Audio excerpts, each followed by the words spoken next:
Good morning, আশা করি আপনারা সবাই খুব ভালো আছেন। আমরা কিন্তু ভীষণ ভালো আছি। তো এখন বাজে সকাল 8:30, আর আমরা অনেকক্ষণ আগেই উঠে গেছি। উঠে আগে ব্রাশ করলাম, তারপর টুকটাক কিছু কাজকর্ম ছিল সেগুলো সারলাম, তারপর চা করলাম। আর এখন কিন্তু আমরা ঘরে বসেই চা খাই, কারণ শীত পড়েছে, তো ওই জন্য বাইরে বসে চা খেতে গেলে না বেশ ঠান্ডা লাগে, ওই জন্য ঘরে বসেই চা খাই। আর এরকম শীতকালে না দেউবাবুর একটা অভ্যাস আছে, সকালে উঠবে, উঠে ব্রাশ করবে, তারপর এসে আবার শুয়ে পড়বে। আর আমি যখন চা নিয়ে আসবো তখন ওই লেপের মধ্যে পা ঢুকিয়ে বসেই চা খাবে। এটা ওর অভ্যাস। আর সন্ধ্যাবেলা যদি বাড়িতে থাকে ঠিক একই রকমভাবে, বিছানা গোছগাছ থাকলেও আগে লেপটাকে টেনে নেবে, তারপর তার মধ্যে পা ঢুকিয়ে বসে একদম আরাম করে বসে চা খাবে। তো যদিও ব্যাপারটার মধ্যে একটা আলাদা আমেজ আছে। তো দেববাবু এইমাত্র বিছানা ছেড়ে নিচে নেমেছে, নেমে এখন রৌদ্রে গেছে। আর আমি যখন চা খাচ্ছিলাম তখনই সোনুর ঘুম ভেঙে গেছিলো, তো সোনুকে একটু ফ্রেশ করালাম, তারপর সোনুকে খাওয়ালাম। আর এখন এই যে সোনু খেলা করছে আর আমি বিছানাটা একটু গোছগাছ করছি। আর যখন আমি এই বালাপোষটা ভাঁজ করি, ও বারে বারে ওই বালাপোষের উপরে লাফিয়ে লাফিয়ে চলে আসে। ওর না ভীষণ ভালো লাগে। তো বেশ নরম নরম, তো ওই জন্যে না ওর উপরে লাফিয়ে লাফিয়ে চলে আসে। তো ওকে সামলাচ্ছি আর সব ভাঁজ করছি। এখনও দরজা জানলা খোলা হয়নি। তো বাইরের ওয়েদার তো ভীষণ ঠান্ডা, আর আমার না ভীষণ ঠান্ডা লেগেছে। গলার আওয়াজ শুনে হয়তো বুঝতে পারছেন ভীষণ ঠান্ডা লেগেছে। তো ওই জন্যে, আর সোনুর তো কয়েকদিন আগে খুব ঠান্ডা লেগেছিলো, এখন মোটামুটি ঠিক আছে। আর সোনুর ঠান্ডা লাগাটাও ঠিক হয়ে গেছে। আর আমার এখন ভালোই ঠান্ডা লেগেছে, এত মাথা যন্ত্রণা হচ্ছে। তো ওই জন্যে আর কি ঠিক একটা শরীরটা ভালো নেই। তো সোনুকে নিয়ে ওর পাপা একটু বাইরে গেছে, রৌদ্রে দাঁড়িয়ে আছে, আর আমি সেই ফাঁকে বিছানাটা চটপট গুছিয়ে নিচ্ছি। বিছানার উপর যা জলের বোতল টোতল ছিল, জামা প্যান্ট সব গুছিয়ে নিয়েছি, নিয়ে একদম বিছানাটা ঝেড়ে নিচ্ছি। আর এখন শীত বলে না এক্সট্রা কাজ, বিছানা গোছাতে গিয়েই আমার আধা ঘন্টা চলে যায়। তো ওর পাপার কাছ থেকে এখন চলে এসছে। আর আজকে না ওর পাপা স্কুলে যাবে, কারণ স্কুলের আর কি ভর্তির ব্যাপার আছে, তো ওই জন্য ওকে সকাল সকাল যেতে হবে। আমার কিন্তু এখনও কোনো রকম ব্রেকফাস্ট রেডি করা হয়নি, এবার যাব। আর শুনু কিন্তু আমাদের সবার আগে উঠে গেছিলো, উঠে কিন্তু আন্টির কাছে বসে পড়েছে, ব্রাশ করে খেয়ে তারপর আন্টির কাছে বসেছিল। আর এখন 9টা বেজে গেছে, ওই জন্য শুনুর ছুটি হয়ে গেছে। আর শুনু এখন চলে এসছে, আর ওর পাপা রৌদ্রে দাঁড়িয়েছিল, ওর পাপাও চলে এসছে। তো এই খাটে বসে শুনু পড়ে। তো শুনুর পড়া হয়ে গেছে বলে আমি খাটটা আর কি ঝেড়ে নিচ্ছি। তো ভাবলাম যে একেবার খাটটাট পরিষ্কার করছি যখন, সব কটা খাট পরিষ্কার করি, তারপর গিয়ে ব্রেকফাস্ট রেডি করব। আর আজকে দুপুরবেলা একটু স্পেশাল কিছু রান্নাবান্না করার ব্যাপার আছে, তার জন্যেই আর কি দেববাবু বললো যে আজকে সকালে আর সেরকম কোনো ব্রেকফাস্ট বানাতে হবে না, এমনি প্লেন ভাত আলু সিদ্ধ এগুলোই বানিও। তো তার জন্যে আমি একটু এক্সট্রা কাজ টাজ করে নিচ্ছি। এই কাজগুলো করতে আমার লেট হয়ে যায়, যদিও আজকে তাড়াতাড়ি হচ্ছে। আর এই ঘরটায় না এই শুনু মাঝে মাঝে এসে আর কি পড়ে, এমনি খাটে বসেই পড়ে, কিন্তু মাঝে মাঝে এসে এই খাটে বসে পড়ে। তো এই খাটটা এমনি কেউ শোয় না, মাঝে মাঝে শুনু বসে, আর ওখানে একটা দোলনা আছে, অবসর টাইমে শুনু বসে বসে দোল খায়। শুনুর খুব ফেভারিট একটা জিনিস। তো আমি ওই ঘরটা পরিষ্কার করে ঝাঁট দিয়ে নিয়েছি, আর এটা আমাদের বেডরুম। তো এবার এটা ঝাঁট দিচ্ছি। আর আমি ও ঘরগুলো দেখালাম না, কারণ তাহলে ভিডিওটা অনেক বড় হয়ে যাবে, ওই জন্যে। তো আমার ঝাঁটটার দেয়া কমপ্লিট, সমস্ত ঘরটারগুলো আমি একদম গোছগাছ করে নিয়েছি। এবার চলে গেছি রান্নাঘরে। আর বললাম না আজকে সেরকম কিছু ব্রেকফাস্ট বানাবো না, শুধু ভাত আলু সিদ্ধ আর মাছ ভাজা। তো ফ্রিজে বেশ কয়েকটা পার্শে মাছ আছে, একটু ছোট সাইজের, সেগুলো আমি বার করে দিয়েছি। একদম বরফ জমে আছে। আর আমি আগে একদিন বলছিলাম না আমার ফ্রিজে প্রচুর বরফ জমে, তো তার জন্য আমি বার করে দিয়েছি। আর একদম মাছে বরফ জমে আছে, তো ওই জন্যে বার করে দিয়েছি। তো এই বরফে বারবার হাত দিয়ে দিয়ে না সকালবেলা আমার তো আগে মাছ বার করতে হয়, কারণ আমাদের 1 দিন 2 দিনের বাজার আগে করা থাকে, তো তার জন্যেই। আর আমাদের তো সপ্তাহে 1 দিন নিরামিষ হয়, আর 6 দিন মাছ বা এরকম চিকেন ডিম এগুলো রান্না হয়, ওই জন্য সবগুলোই 1 দিনের বাজার ফ্রিজে রাখা থাকে। তো তার জন্যে আমাকে ফ্রিজ খুলতেই হবে সকালে উঠে, ওই জন্যে না আমার ঠান্ডাটা লেগে গেছে। আর এখানে শুনু চলে এসছে, শুনু একটু রৌদ্রে যাবে, ওই জন্যে টুপিটা পরে নিল আমার কাছ থেকে। তো শুনু একটু সোনুকে নিয়ে তারপর রৌদ্রে যাবে। আর এরকম সকালে উঠে না একটু বাচ্চাদের রৌদ্রে দাঁড় করানো কিন্তু ভালো।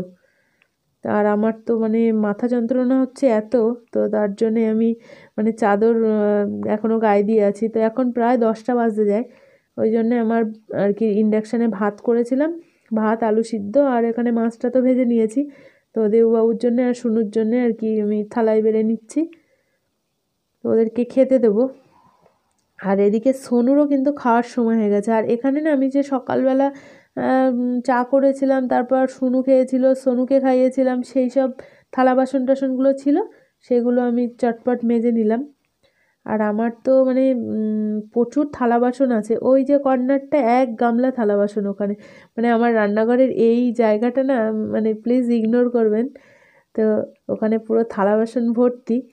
আমার যে থালা বাসন মাজে সে একটু পরেই আসবে, সে মাজবে। আর আমি না মানে বেশ খানিকটা থালা বাসন মেজে নিই, মানে খারাপ লাগে যে তার কাছ দিয়ে কত থালা বাসন মাজাবো।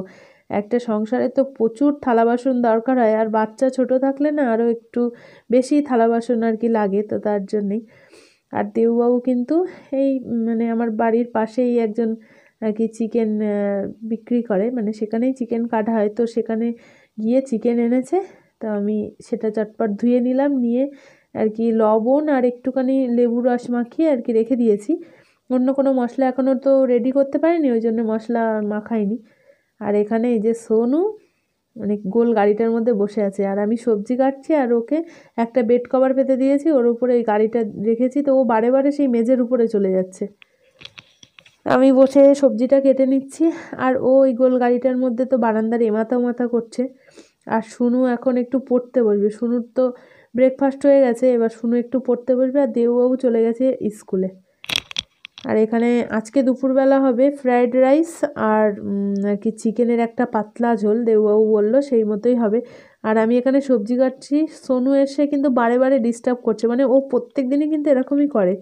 তো যদিও আমি সেগুলো আপনাদের দেখাই না, তো আজকে মানে সেগুলো আপনারা দেখতে পেলেন। তো মানে যে কাজটাই আমি করি না কেন, ও এসে মানে বারে বারে সেই কাজটা করার চেষ্টা করে। মানে আমি সবজি কাটছি, তো ও বারে বারে আমার কাছ থেকে আর কি একটা বিনস নিয়ে নিচ্ছে, নিয়ে ওর চেষ্টা করছে বটির ওই মাথাটায় দিয়ে কাটবে। তো যাই হোক, ওকে সামলিয়ে আমার কাজ করতে হয়। তো আমি সবজি কাটছিলাম, আর এখানে ফ্রায়েড রাইসের জন্যে ভাতটা বসিয়ে দিয়েছিলাম ইন্ডাকশানে, আর এখানে আলু ভাজাটা বসিয়ে দিয়েছিলাম। চিকেনের মধ্যে বেশ কয়েকটা আলু দেবো ওই জন্যে। আর এখন কিন্তু 11টা বেজে গেছে, মানে আজকে আমার না সব কিছু লেট হচ্ছে। আর আমি এর মধ্যে মানে সবজি কাটতে কাটতে সোনুকে ঘুম পাড়িয়েছি, ওই জন্যে বারে বারে দেখছি যে ও উঠে গেল না, তো মানে ও তো বেশিক্ষণ ঘুমায় না ওই জন্যে। আর এই যে বলতে বলতেই উঠে গেছে, মানে ও 20 থেকে 25 মিনিট ঘুমিয়েছে, তার মধ্যে উঠে গেছে। আমি কিন্তু এখনও মানে সব ঠিকঠাক করতে পারিনি, ভাবলাম যে মশলাটা করব, কিন্তু সেটা হয়নি। আর আমি আজকে যে ফ্রায়েড রাইস বানাবো তার জন্য কিন্তু আমি ঘরেই মশলা বানাই, আমি কিন্তু কোনো কেনা মশলা ইউজ করি না। এর মধ্যে জায়ফল, জয়িত্রী, শাহজিরা, শাহমরিচ আর ওই বড় এলাচ এগুলো আছে, এগুলো আমি রৌদ্রে দিয়েছিলাম। এবার রৌদ্রে থেকে তুলে এনেই আর কি মিক্সারে দিয়ে একটু গুঁড়ো করে নেব। এভাবেই আমি ফ্রায়েড রাইসের মশলা তৈরি করি। আর আমার যে ঘর মুছে জামা কাপড় টাপড়গুলো গেছে দেয় না, সে চলে এসছে। আর এখানে আমার মোটামুটি আমি গুছিয়ে নিয়েছি। তো এবার আমি যা এখানে বাসন টাসন ছিল সেগুলো আমিই মেজে নিচ্ছি, মানে ওর কাছ দিয়ে আর কত মেজে নেব। ওদিকে এক গামলা ওর মাজা হয়ে গেছে, তো পরে আবার দিতে না ভীষণ খারাপ লাগে, তার জন্যে আমি মেজে নিচ্ছি। আর এখানে মানে ফ্রায়েড রাইসের জন্য সব কিছু সবজি টবজিগুলো আমার ভাজা হয়ে গেছে, এখানে আমি চিকেনটা কষছি। মানে আজকে তো শুধু ওই ফ্রায়েড রাইস, আর তার সাথে একদম হালকা করে চিকেনের একটা ঝোল করব। তো আমরা এটা দুবেলাই খাবো, মানে আমার শরীরটা তো একটু খারাপ, তার জন্যই ভাবলাম যে রাত্রে আর রান্নাবান্না করবো না, এই ফ্রায়েড রাইস আর চিকেনই খাবো। আর এখানে রান্না করতে করতে সোনুকে স্নান করাবো বলে ওখানে জল নিচ্ছে। শীতকালে না টিউবওয়েলের জল খুব ঠান্ডা হয়, ওই জন্য ওই জলে সোনুকে স্নান করাই। আর সোনুর স্নান করানো হয়ে গেছে, এখানে আমার রান্নাবান্না কমপ্লিট, সব গোছগাছ কমপ্লিট হয়ে গেছে। তো এবার সবাইকে খেতে দেবো, তারপর আমি স্নান করব, তারপর আমি এসে খাবো। আর দেবুবাবু তো স্কুলে আছে। তো এখানে আমার শাশুড়ি মার জন্য আলাদা করে রেখেছি, এখানে আমি কোনো মশলা দিইনি, মানে ঘি বা মশলা কিছুই দিইনি, ওগুলো শাশুড়ি মার জন্য। রান্নাবান্না কমপ্লিট করে সমস্ত কাজকর্ম সব করার পর তারপর সোনুকে খেতে দিলাম, ওদেরও খাওয়া হয়ে গেছে, তারপর আমি স্নান করে আসলাম। আর তার মধ্যে দেবুবাবু এসে খেয়ে আবার স্কুলে গেছে। তো আমার এখনও লাঞ্চ হয়নি, এবার হবে। তার আগে মনে হচ্ছে সোনুকে ঘুম পাড়াতে হবে, সোনুর ভীষণ ঘুম পেয়েছে। আর এখন 2টো বেজে গেছে, ওই জন্য সোনুর ঘুম পাচ্ছে। সোনু আজকে ভোরবেলা উঠেছিল, উঠে আবার ঘুমিয়ে পড়েছিল,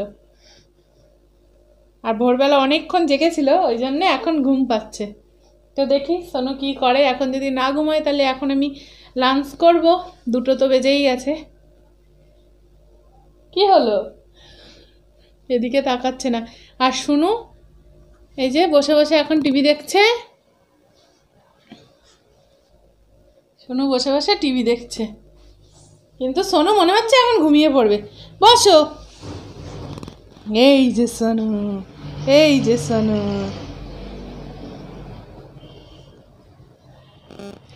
এখন আমি চলে এসেছি উপরে, প্রচুর জামা কাপড় মেলা আছে, সেগুলো তো তুলতে হবে।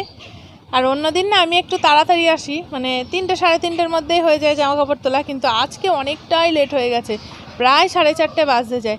কারণ প্রথমে সোনুকে ঘুম পাড়ালাম, তারপর আমি খাওয়া দাওয়া করলাম, আর খেতে বসেই না সোনুর সাথে একটু গল্প করছিলাম, ওই জন্য দেরি হয়ে গেছে। তো যাই হোক, কোনো ব্যাপার না। এখনও দেববাবু বাড়ি আসেনি, একটু পরেই আসবে, কিছুক্ষণ আগেই ফোন করেছিলাম। আর এখন তো সোনু ঘুমাচ্ছে, ওই জন্য ভাবলাম যে একটু উপরে এসে রৌদ্রে দাঁড়াবো, কিন্তু এসে দেখছি কোনো রকম রৌদ্র নেই, ওই জন্যে না ভালো লাগছে না। আর আমার তো একটু ঠান্ডা লেগেছে, ওই জন্য বেশ মানে রৌদ্রে দাঁড়ানোর একটু বেশি ইচ্ছা হচ্ছিলো, কিন্তু যাই হোক রৌদ্র নেই, এক্ষুনি চলে যাব নিচে। আর বেশ ঠান্ডা লাগছে, আর আমার বেশ ভালো রকমই ঠান্ডাটা লেগেছে। তো মানে ওষুধ খেয়েছি, এখন দেখি কবে ঠিকঠাক হই। তো যাই হোক, এবার জামা কাপড় তুলবো, তারপর নিচে চলে যাব। আজকে তো মানে আমি সকাল থেকে একেবারে সকালে উঠেই ভিডিওটা শুরু করতে পারিনি, একটু চা খাওয়ার পরেই ভিডিওটা শুরু করেছিলাম। তো মানে আজকে একটু অন্য রকমভাবে আমি ভিডিওটা করেছি, ভাবলাম যে আজকে একটু অন্য রকমভাবে আপনাদের সাথে শেয়ার করব। তো যতটুকু পারলাম ততটুকু শেয়ার করলাম। তো আজকে ভিডিওটা আমি এখানেই শেষ করছি। সবাই খুব ভালো থাকবেন, সুস্থ থাকবেন, সাবধানে থাকবেন। আবার কাল নতুন একটা সকাল, নতুন একটা দিন নিয়ে আবার হাজির হয়ে যাব। ততক্ষণ পর্যন্ত সবাই খুব ভালো থাকবেন। টাটা।